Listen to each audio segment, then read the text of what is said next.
with Susan as well. My Susan is on that Israel committee, especially the one that deals with Ramat HaNegev. So he's going to be with us, but not at the very, very beginning. I think closer to around 12:30 he'll come on. And as the Shaliach, he comes from the Sochnut, or the Jewish agency, which had been the power in Israel pre-48, but now it's very instrumental in helping to organize so many different organizations around the Jewish world to focus on Israel and represent their voice in Zionism. So his role is very crucial. He works not only for the Sochnut, but also, of course, that's a part of the government. And he has a very interesting perspective and a semi-official role to speak on behalf of what's going on in the elections and what we can anticipate. Not to say he's a prophet, but as we read the other day in our class, if he's not a prophet, then he's a son of. He's a child of the prophets. So Barbara, good to see you as well. And Arnie, what I'd like to do at the very beginning, we'll have a little bracha, but then I want to take some of your reactions first so we can get some of the questions and some of your immediate reactions, some of the thoughts that we have that we can then pose to Itai and get a more expert response.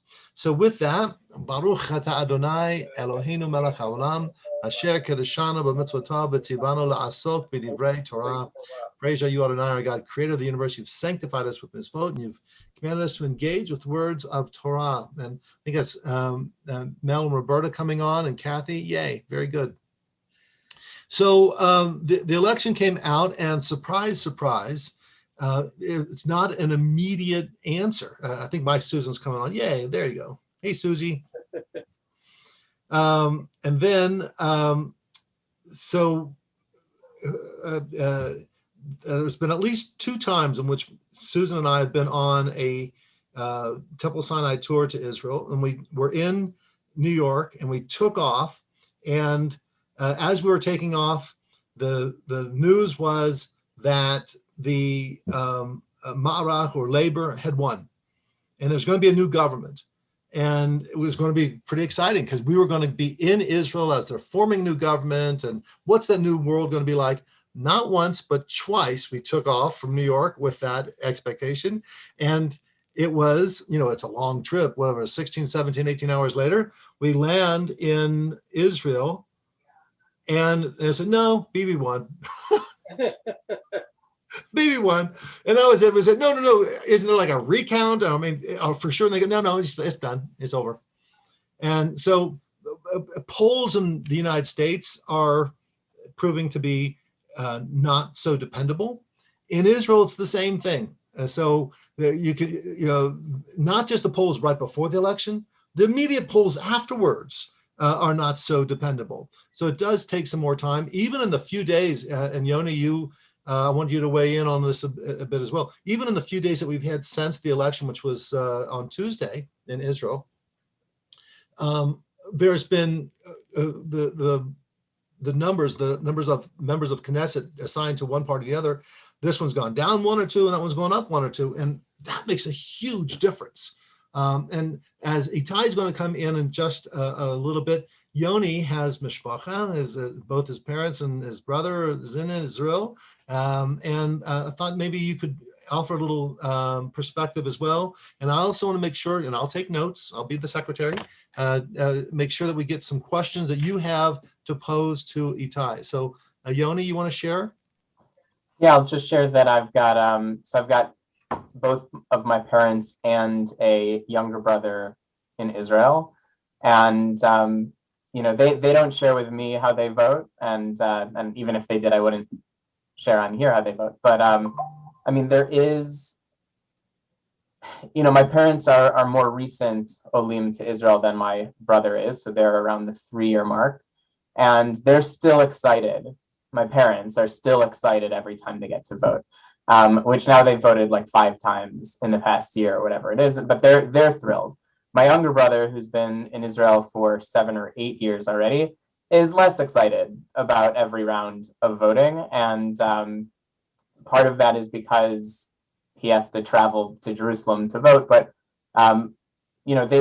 one of the things that I've noticed in talking to them is how different the conversations have been around the Israeli elections recently than they were during our election in November. And kind of the two things that stand out to me are, number one, there has been, especially in this round of voting, there has been an added element of Israel's response and Bibi's response to the COVID virus. That is definitely a factor that people are asking each other. How well has he dealt with it? That kind of thing. But it hasn't totally taken over the conversation. And so I found that really interesting, is that it's certainly an added thing, but these issues still on how much power the rabbinate should have, what does Shabbat look like in Israel for people, should there be civil unions, those issues that were issues 2 years ago and even before, I just mean before the pandemic, those are still things that people are keeping in mind. And so I find that interesting, is that, yes, there is kind of a bit of a response to how did the government deal with COVID, but it's not all encompassing. And then the second thing is kind of a note of omission, which is that they've been doing mail-in ballots this whole time, and there has not been I have not heard any conspiracies or anything around, is this legitimate, is this safe? There just hasn't been any of that I've been made aware of by my parents or my brother. And so I think that the trust around their elections, I think it was a very uniquely America thing that we went through this whole, the election is fake and, rigged or whatever, that just has not been the case in Israel. And so it's been heartening to see that, yes, even though a lot of people who I know in Israel are getting a little like election fatigue, just with the lack of forming a strong coalition and then more and more rounds of elections coming up, the faith in their democracy, at least, is a little bit more intact than maybe I was experiencing here. So I just found that interesting, and I was happy to see that issues haven't really been taken off the table. There is a lot of focus around Bibi. I think that's something that the last few election rounds has been very obvious to me, around what he's going through legally, personally, and now with COVID, how his response was. And so he's very much, I think it's difficult to have a conversation around the elections without focusing heavily on views that Israelis have on Bibi in particular. But yeah, I think I like hearing the nuance, and it's not just about COVID, it's still about all these other things that we care about. The virus has been going on for a while and still continues, but is not such a permanent thing that everything else falls by the wayside. And it's also nice to know that, yeah, people have been voting and they haven't run into issues, and no one's challenging. I think there's a ton of faith that if Bibi loses, that he's going to peacefully transition. And so it's nice to see that that's still a thing in the world. Yeah. Yoni, my cousin in Israel sent a picture. I guess they're allowed to take pictures of them voting, but I thought it was interesting. They have these little boxes with different candidates on little slips of paper, and I guess you pull the ones you're voting for. What is your opinion on that? Would that be easier for us, or what problems can you see? Yeah, I don't really know. My dad likes it. It does make for a good photo op. I have been getting those pictures, and you don't have like the hanging Chad thing. But I've also noticed that I don't really understand the system for what letters make it on the card. It seems a little random sometimes.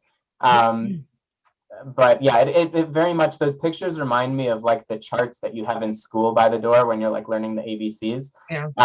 But yeah, so I actually don't know if that's to me, it looks ridiculous, but that's just because I'm used to a different looking system.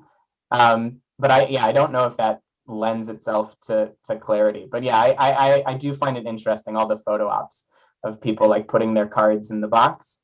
And then the other thing that I'll share, just because I know I emailed Rabbi Rick about it, was a joke, just a pun that my dad likes to share because it's Passover time and there have been so many elections in the last year and a half or so, or 2 years, that so like the final plague of the 10 plagues is the killing of the firstborn, which is makat bechorot, and in Israel now they're calling this makat bechirot. So it's like a switching of the vowel and also the letter, but the E and O pun. So makat bechirot is like the plague of elections, kind of a play on words of makat bechorot, which is the plague of the firstborn. So The 11th plague. he finds that very funny. I've gotten that in a number of text messages and emails as if it's the first time that I've heard it, and it is not. But people find it very funny, and I'm sure it is the first time. After like hearing that a dozen or so times, it gets a little less funny. No, it's awesome. It's wonderful. Susan, Rabbi Susan, when Itai comes on, I'd love for you to be able to introduce him because you work with him on his committee and you know him probably the best. Yoni, thank you for sharing that. One of the things that I'd like us to really get Itai's opinion, and I want to get yours first as well as we're waiting for him. This may very well be the first, this is the 24th Knesset that will be formed. And we're very proud that we have a Reform rabbi who is a part of it. Rabbi Gilead Kariv is ordained in Israel. He's an Israeli who is a part of the Israeli Reform movement, or they call it Progressive Judaism, Mekudemet. And he's now part of Marach, part of the labor coalition, their party. And I think they have 7 seats, which is very, it's a sea change from when those of us who have been following Israeli politics for a long time, they dominated Israeli politics for much of the early part of my life. And now, you know, they're happy to get 7 seats, right? So thankfully, he's now a part of it. Benny, good to see you. So that's, his inclusion is important, but the real news will be that the coalition, whether it is with, and Yoni has this wonderful graph, and he's going to show us at some point, maybe we'll put this up maybe in a few minutes, Yoni, in anticipation for Itai's visit, and then you can, I'm sure Itai will talk about it a little bit as well. This may be the first time in the 24 Knesset that have been formed in which Arab parties will be a part of the ruling coalition. And it looks like that's pretty much the case for whether or not it's led by Likud or the progressive parties, which they are eloquently, not so much, labeling as anti-Netanyahu, anti-Bibi. Okay, I don't know if they're so anti him or just pro themselves. Regardless, that's how they're posing it. But it is truly a new era when the coalitions that ultimately come together to form the next ruling party will include one of the Arab parties. There's 2 now. One of them is the United List, which is a coalition of various Arab parties that have coalesced, and I think they have 7 seats or so. And there's another party as well, which was a breakaway, and that seems to, he's pretty much saying, I don't care who's in charge. I want to be a part of that coalition so that I can give a greater voice to my Arab Israeli constituents. So he's making no bones about it, that it's not ideological for him. It is absolutely practical. He wants to be a part of the ruling party. Yoni, would you put that up real quick so that we can see? Is there, can we screen share that or not? There we go, good. So make that just a little bit smaller so that. Here, let me do this differently. All right, let's try that. Is that better? Yeah, it is. So the I'm trying to find that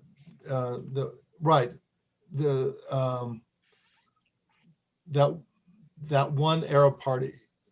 They're calling that the I suppose United Arab List. Oh, so this has gone down a bit. The one I had previously had that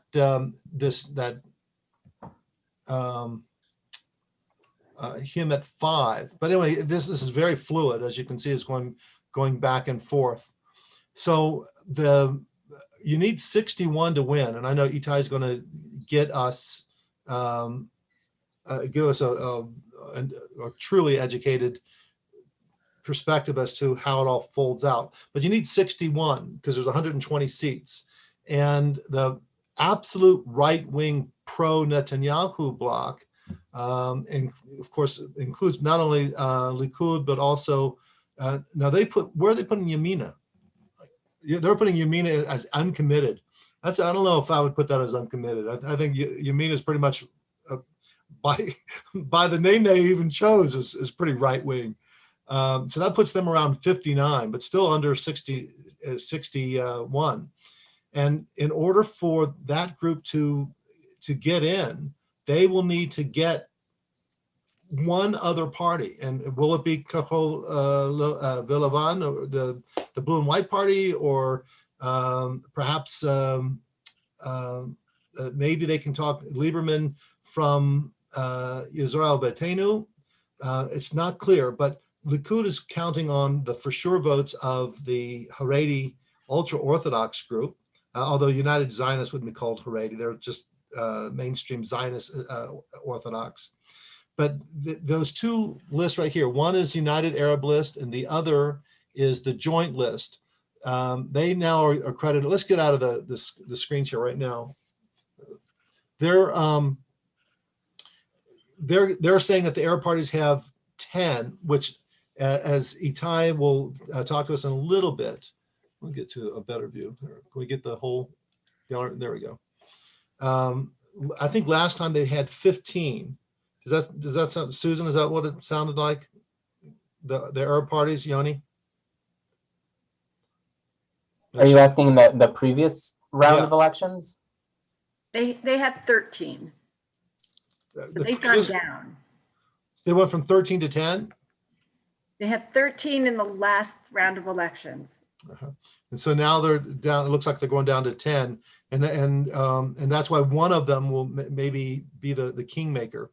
So as Itai is going to be coming on a little bit, one other questions, because that's one I want to see is how, as an Israeli, he's thinking about this rather momentous new era in which could very easily be a Arab party as a part of the ruling coalition. So what other questions do you want to make sure that we get to Itai?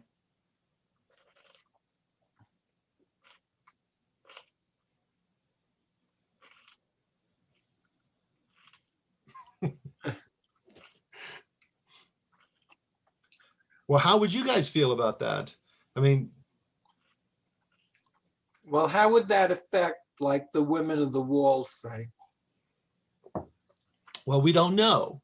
If they joined with the progressive parties like Labor and Yesh Atid and the Blue and White Party, then it would be very good. It would be very good for the reform movement. If they helped the ultra-Orthodox and the right-wingers stay in, it would not be good, because the Haredi said they will only be a part of a coalition if the new Knesset enacts laws that are detrimental to anything that's not ultra-Orthodox. And that includes, as Yoni had mentioned, not just things like women at the wall, but access to national services on Shabbat. Now, we, of course, I think it's wonderful that we have to honor Shabbat in a very notable way in Israel. but it means that a lot of services, including bus services and other transportation services, are not possible when the Haredi make their interpretation as to what is the best way to observe Shabbat. Who's been? I know a number of you been to Israel on Shabbat. There's a vastly different way in which it's observed in Tel Aviv as opposed to Jerusalem. I had to go. I had to go to the hospital in Israel on Shabbat, and it wasn't pleasant. So in what way did it happen? Well, they were short-staffed, for one thing, and it just took so very long, and I was in a lot of pain, and they knew it, and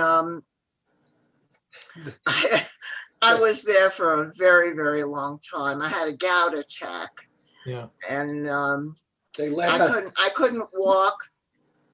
They didn't care. It just seemed I don't know if Shabbat had anything to do with it or not. I think that it did. We were staying with a friend at the time. It was before we were joining the group. I think it was the year that Susan took, we had a small group, and we had to call for a cab. That took a while. Yeah. I mean, Everything was, it was just slowed down, or it was very, very different. There was not a lot of traffic on the streets, or see, a lot of that is wonderful, but you need the hospital, you need transportation. It's not so wonderful. Speaking of the women at the wall, Michael, what's behind you? You remember? Okay, so that's a picture, obviously, of Jake and you, and then Anat, who, and I forgot her last name. Hoffman. I'm sorry. Yeah, who is the head of Women of the Wall. And I'm trying to remember where that was exactly taken, because I don't recognize the background fully. Susan? I know. So, Kathy and I and a whole group of Temple Sinai people were in the women's section, and I think the service was just finishing, and you guys were in the Kotel Plaza behind the women's section. Oh, okay. So that's what this picture is. And that was a quiet morning. We only had shouting, whistling that morning. Yeah, I needed a chair. I was hoping someone would throw a chair over the mechitza, but they didn't. But it was delightful. It was just so meaningful, and it was just So much energy. Yeah, a lot of energy, and yeah, I think my jaw hurt. I was smiling through the whole thing. It was just lovely. I'd love to do it again. I like the cartels, and on Shabbat you have the Shabbat elevators, and of course you never forget the breakfasts. I mean, I used to make a sandwich for lunch. So, and you're in Israel. You get off the plane and just something happens. We belong there. It's a wonderful opportunity, and it's a wonderful outing with a group. And as you go on, the group bonds. You bond. And I'm so happy it's not in July. Right. A little bit warm in July. Right. But see, Alan, that is a thing that, yes, we feel naturally at home there, but there are challenges. And if you're used to being able to pray in a meaningful way as a Reform or conservative or modern Orthodox woman, and all of a sudden you're told that it's it's asur for you to, it's forbidden for you to hold a Torah, and they're harassing you, you don't necessarily feel so welcome.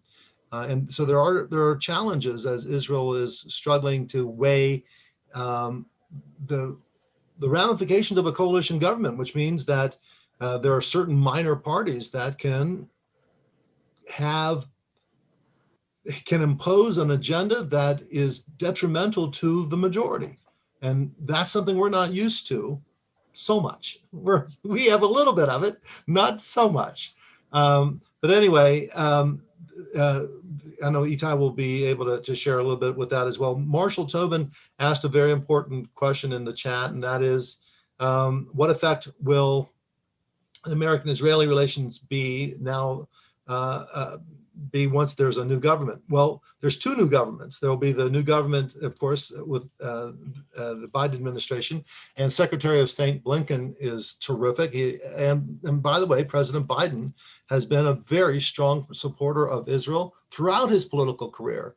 Susan and I have watched him countless times at AIPAC events and other pro-Israel events, and he has been strong and good for Israel. And yet, there are points of contention and disagreement, and that's with every administration. There's going to be a little bit of that because each has their own constituency, their own agenda.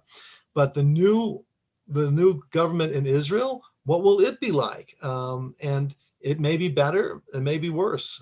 So Marshall, you've spent a long time in your years as a member of both AIPAC and a pro-Israel supporter. What's your initial thought?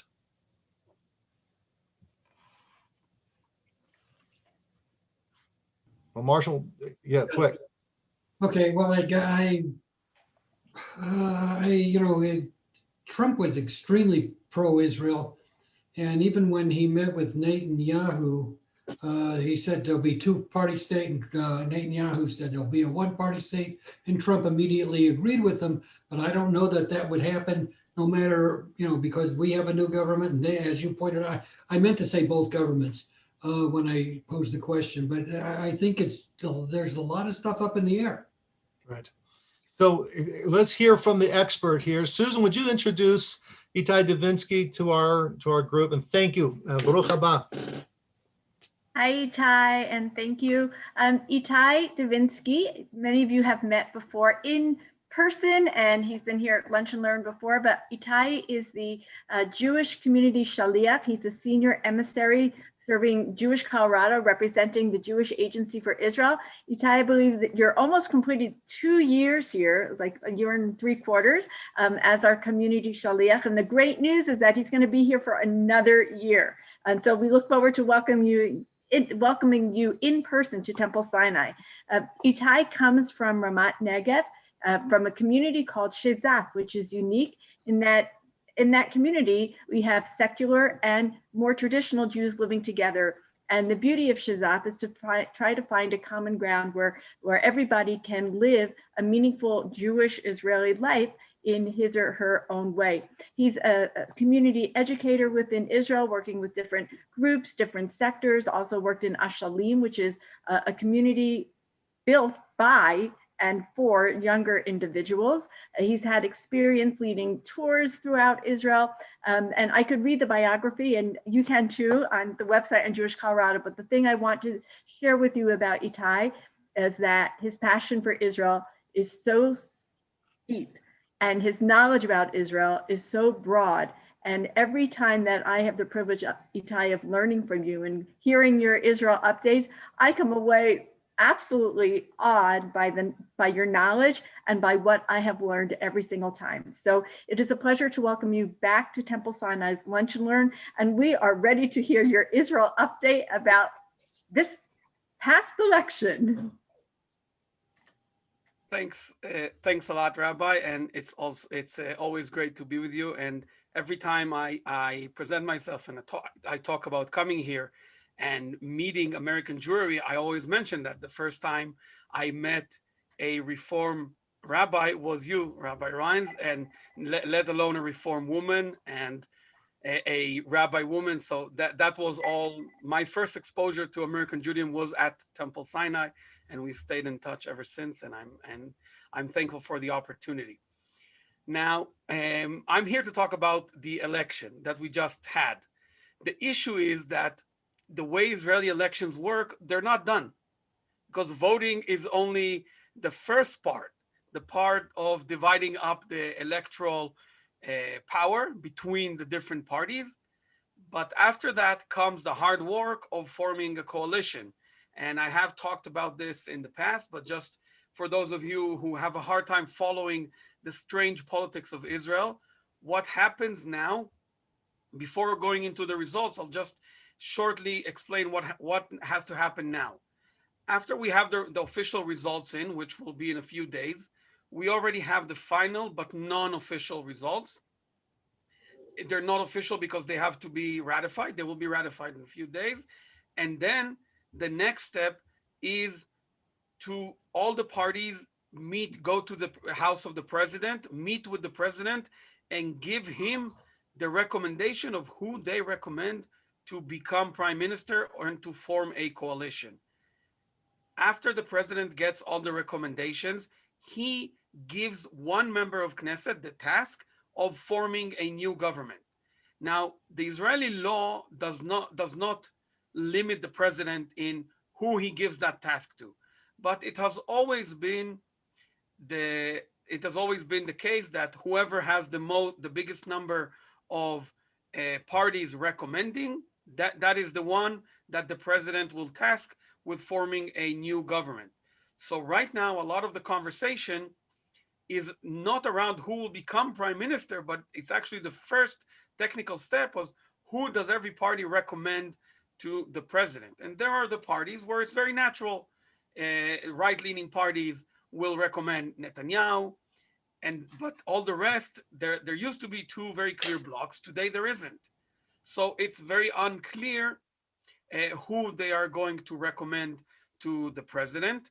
And one specific part of the Israeli political spectrum, which is the Arab parties, the parties representing Arab Israelis, they are, it's always a question. They have never recommended, until the last election, they have never recommended to the president, the leader of a Zionist party, to form a coalition. They broke that taboo in the last election when they recommended Benny Gantz. But as we know how that ended. And now it's a question, what happens this time?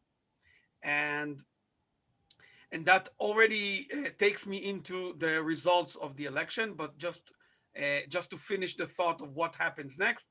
So after the president tasks one of the members of Knesset with forming a coalition, that member of Knesset starts negotiation, or that party starts negotiations. The truth is that they all already started negotiations trying to form that 61 coalition.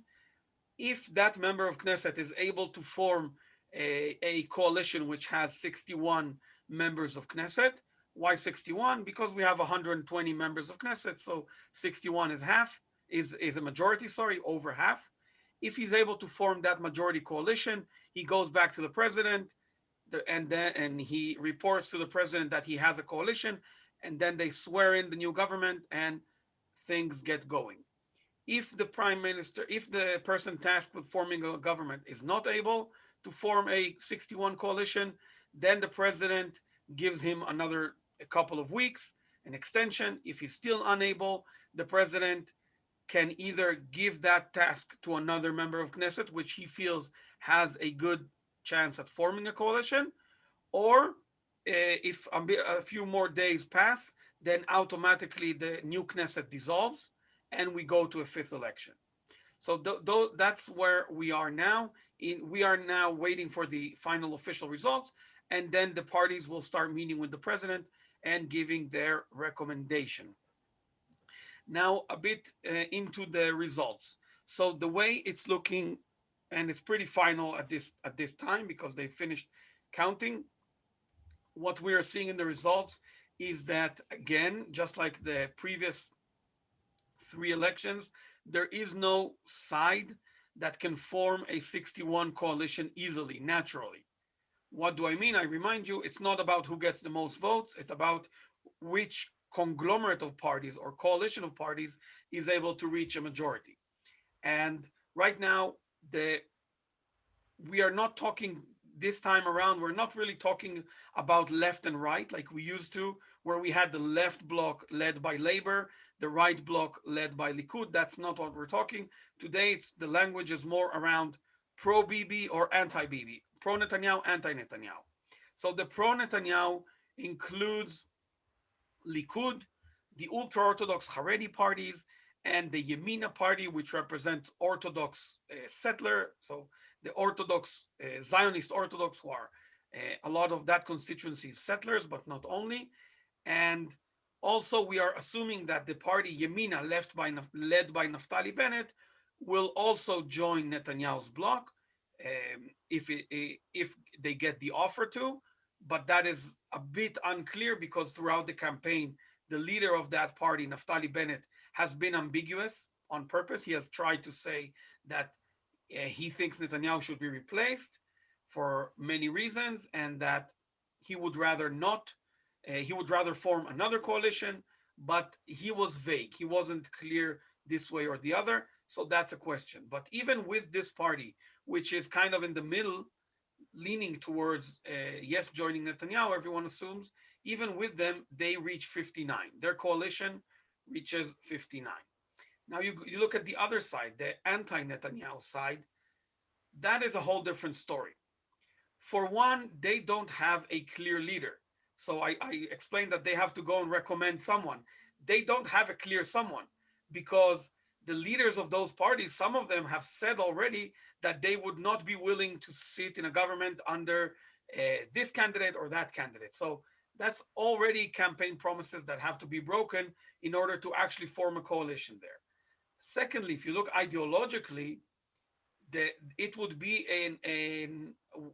all the analysts say an almost impossible coalition, because you would have on the one side Tikva Hadasha, New Hope Party led by Gidon Sa'ar, who left Likud a few months ago and has been to the right of Netanyahu always.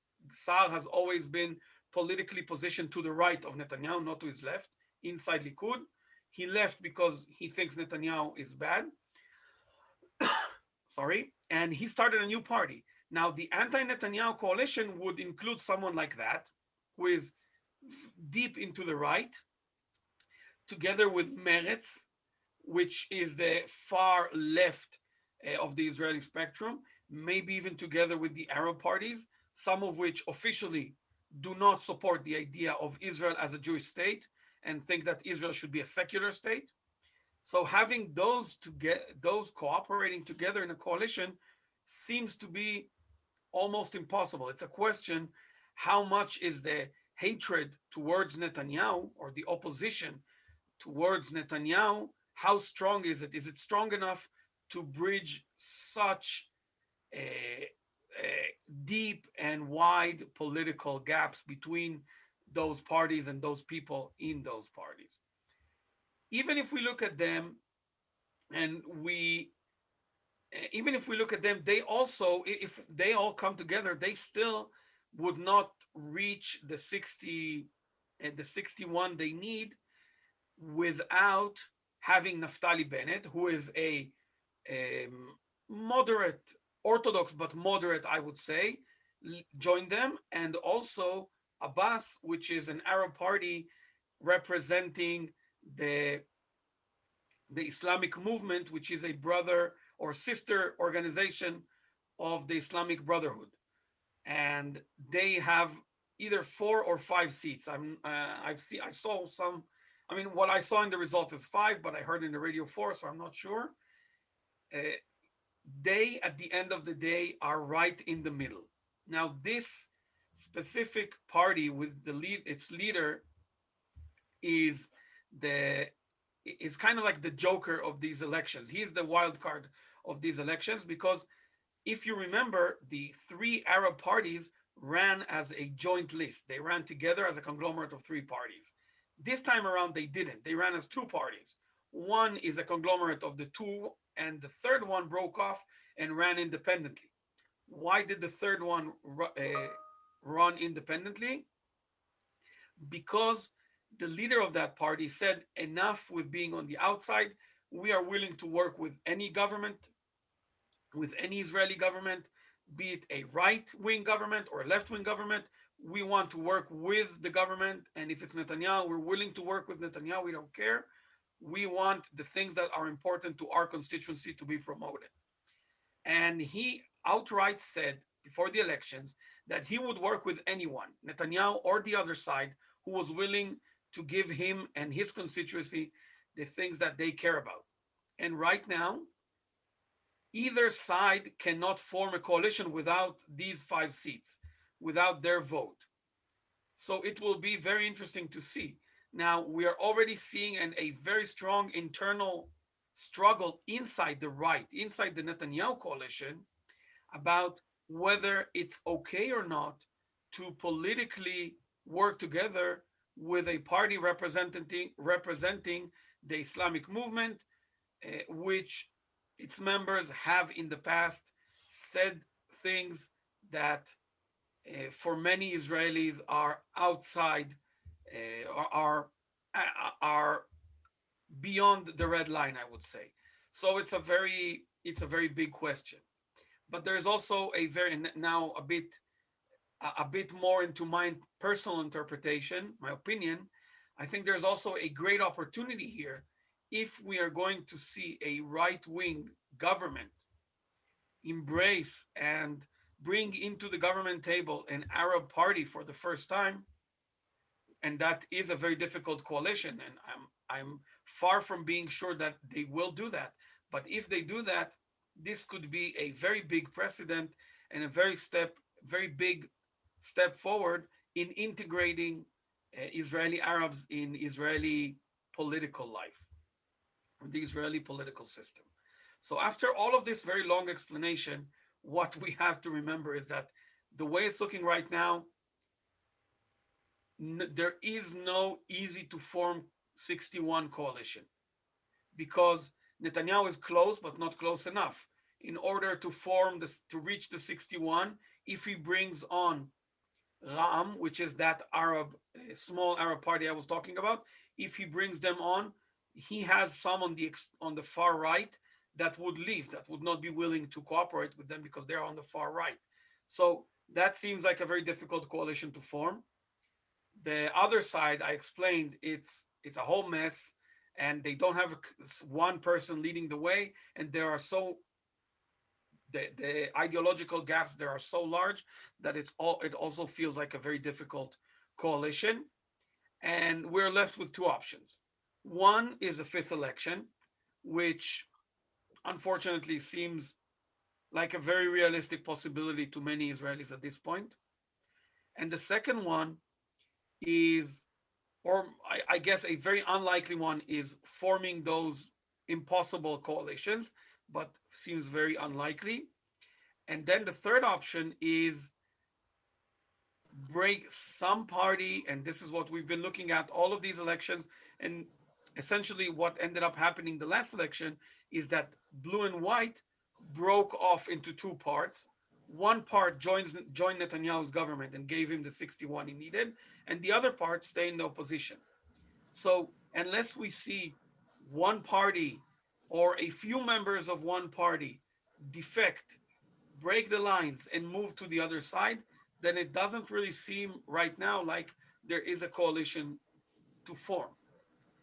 There are potential members of Knesset or elected members of Knesset who might be possible candidates to defect from their parties and join the other side. But that's something that is all, under the table, behind the scenes. We don't hear about it, anything official, so we don't know. But there is a very big incentive to do that, because first of all the members of Knesset, or most at the end of the day, they are running in order to be in the government.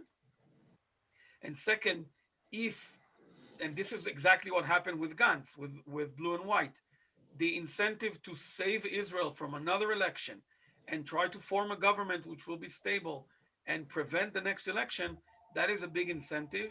And many Israelis are willing to accept that. And we might, again, see parties come out and be willing. But I think after what happened to Gantz when he tried to cooperate with Netanyahu, and got stabbed in the back politically by Netanyahu, I think that the chances of that are also smaller because people, it was just a few months ago and people remember it very, very well. Gideon Saar, which left Likud ideologically, is very close to Likud. He's almost the same, I would say. He would be a good candidate. Him and his 6 seats would be a good candidate to be recruited by Netanyahu. But the first thing he said after the first results came out, was even though we were aiming for 20 seats and we ended up with 6, we are not joining Netanyahu's government. Netanyahu has to go. And that was the first thing he said after the election. So it doesn't really seem like him and his party are going in the direction of joining Netanyahu anytime soon, but he could have defectors.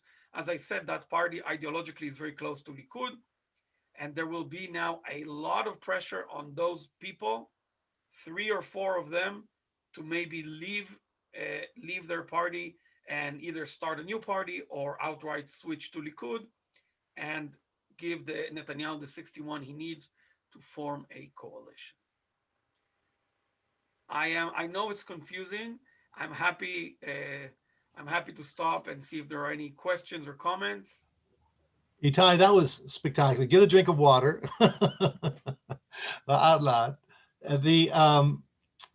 The question certainly that I have and many others is, in this next Knesset, the 24th Knesset, and they've never had an Arab coalition or Arab party be a part of the ruling coalition.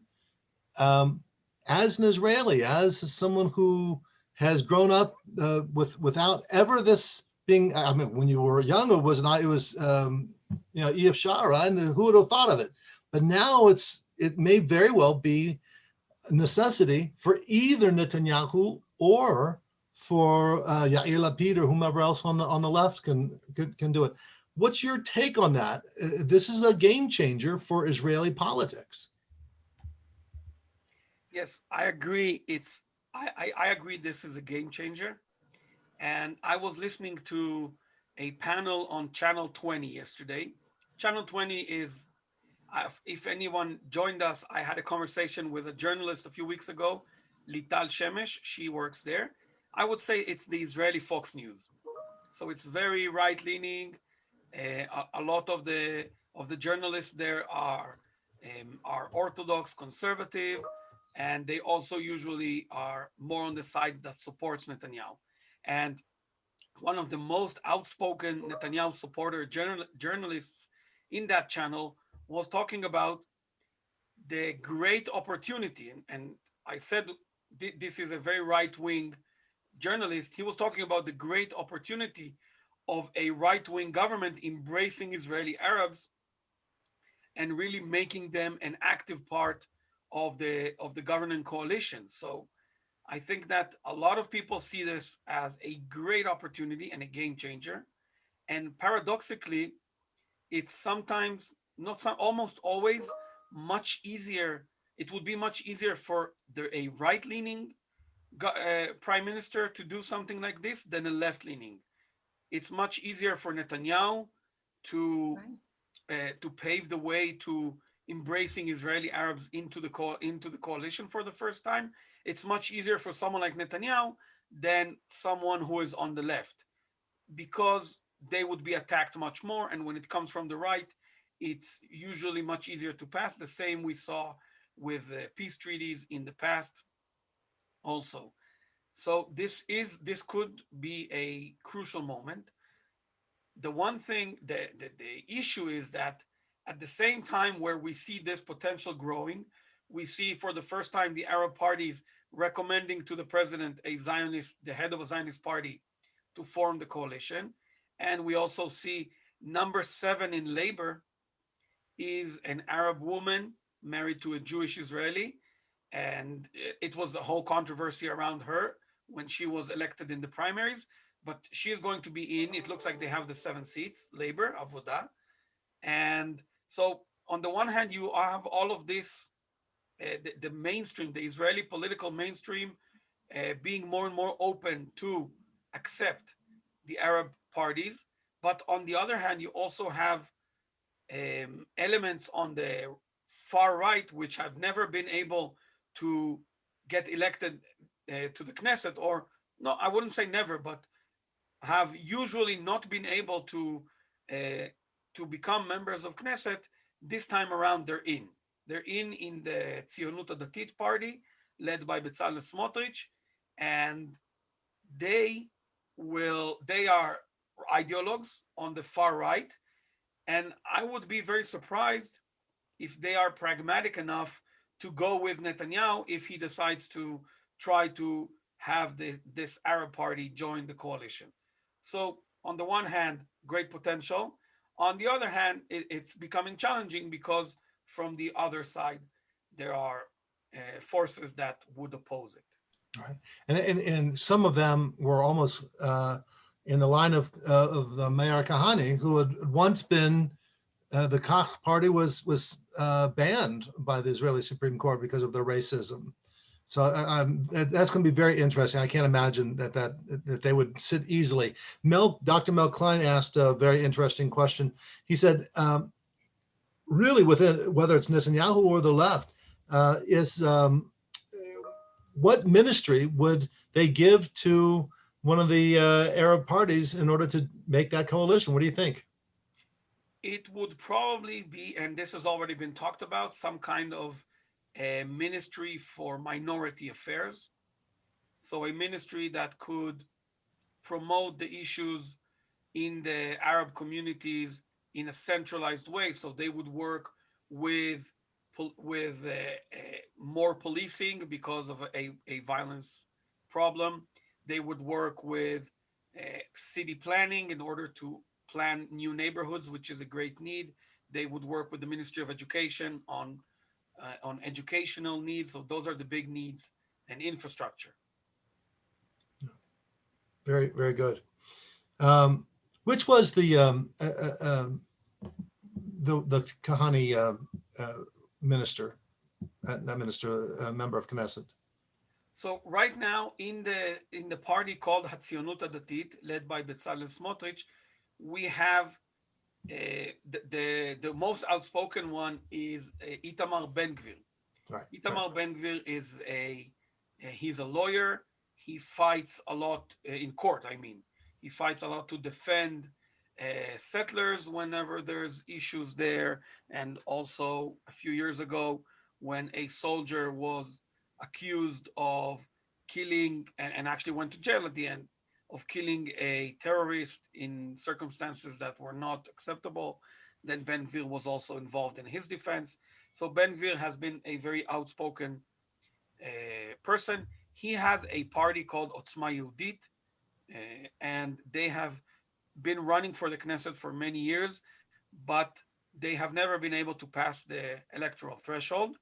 And they have always wanted to join hands with other political parties, but in order to pass the threshold, but the other parties on the right did not really want to join hands with this party because of its racism and all the negative things that have to do with that worldview. And what's interesting this time around, and this really at the end of the day gets into the nitty-gritty of politics, but it becomes so important because the results are sometimes so important. So if a party doesn't pass the threshold, then those votes are basically thrown out. They don't have an impact. And remember, we're always talking about the bloc. We're talking about the coalition. So even if Likud is very big, but it doesn't have enough parties to form a 61 coalition with, then all of that Likud power is not enough. And so Netanyahu in the campaign, he's not only looking at getting votes for Likud, he's also looking at making sure that the other parties in his coalition are doing okay. And especially he wants to avoid the situation where right-wing votes are thrown out. When does that happen? When right-wing voters voted for Otzma Yehudit in these past 3 elections, and Otzma Yehudit did not pass the threshold, those votes did not have an impact. So Netanyahu put a lot of pressure on the head of Otzma Yehudit, Bezalel Smotrich, to join hands with Ben Gvir's party. And eventually they did. Netanyahu paid a price because one of Bezalel Smotrich's people actually received a seat inside Likud. So Likud actually gave out of their seats, one of them was given to someone from another party in order to persuade them to join hands with Otzma Yehudit. So what ended up happening is, on the one hand, the right-wing coalition did not lose votes because all the parties passed the electoral threshold.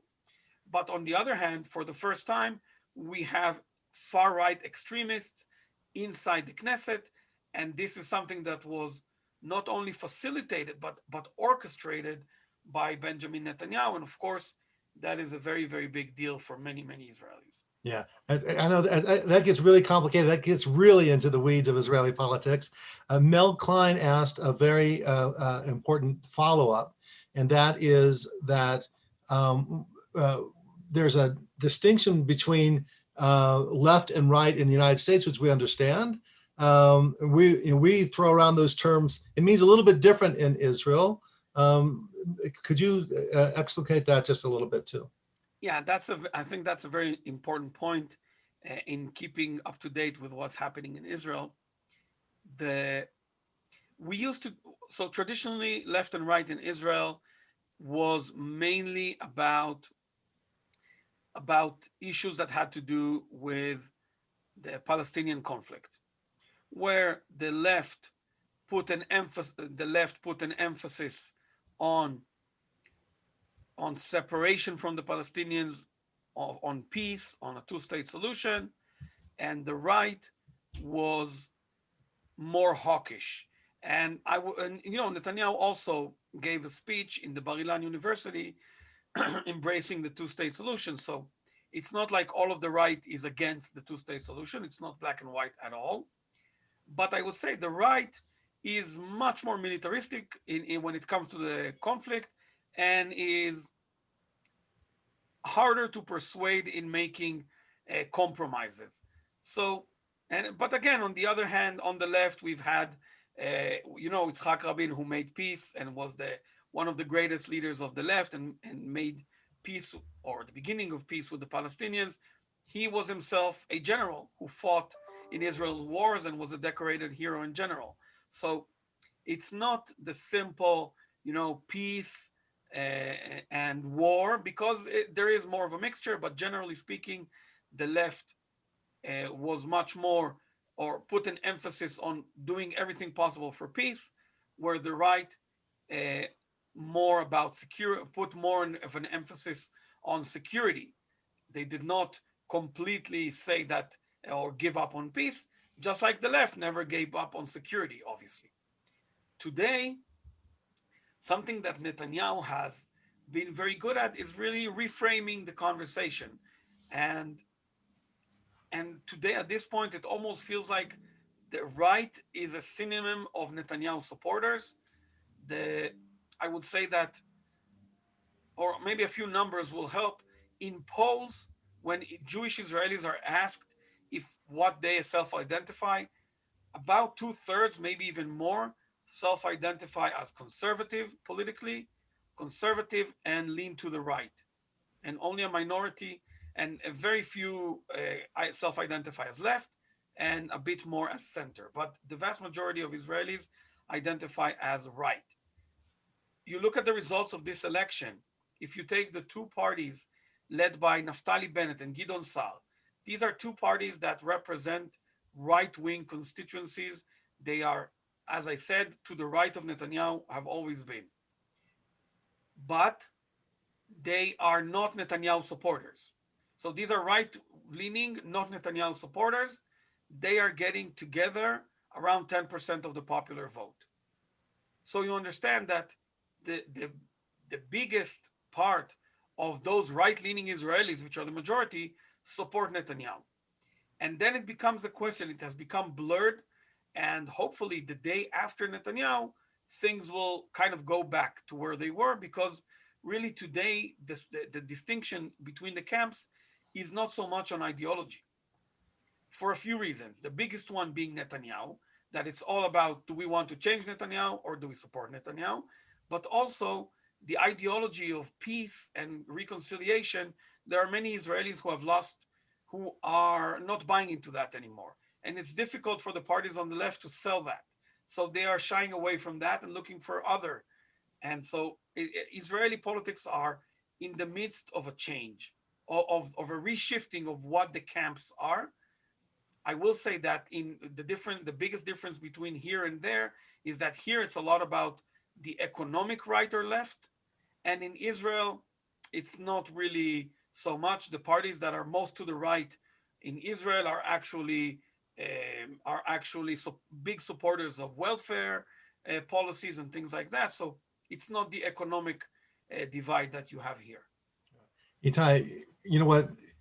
That you've given us your time this afternoon, just a couple of days after the election, on the eve of Chag Pesach. It's thank you. It was very generous of you. I did want to mention that we get to.